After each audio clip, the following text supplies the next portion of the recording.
我哋就睇一睇住客點樣描述漏水狀況。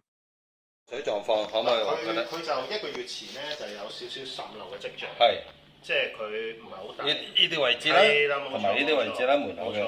咁咧佢但係入邊呢啲應該都有啲色嘅地方。咁之前個面積就比而家少50%嘅。係。咁之前就以為可能洗地喺個吸嘴度漏出嚟啦，咁啊重新起過晒呢啲膠，打過填滿晒入邊啲嘢。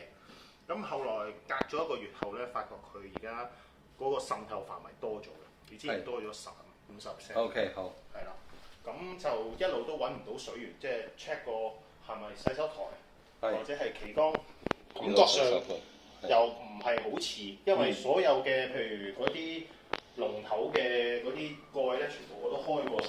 係。呢啲係我點解白咧？就因為我入邊又揾翻。OK， 明白。咁其實呢啲掃口我又重新又掃過一次，都感覺上好 OK， 唔係好知係點解。得，明白。係啦，咁入邊嗰啲雜劑咧，其實全部都紅外線顯影下，漏水無所遁形，確認漏水位置再進行工程，先可以真正解決漏水問題。漏水其實一個好繁複嘅問題，如果胡亂去做工程，睇唔到會解決到問題。所以如果要解決到漏水問題，首先應該揾漏水專業人士用唔同嘅儀器，確定好漏水問題先至定點做工程。如果唔係，只會浪費時間及金錢。K21 漏水檢查預約WhatsApp 92185392。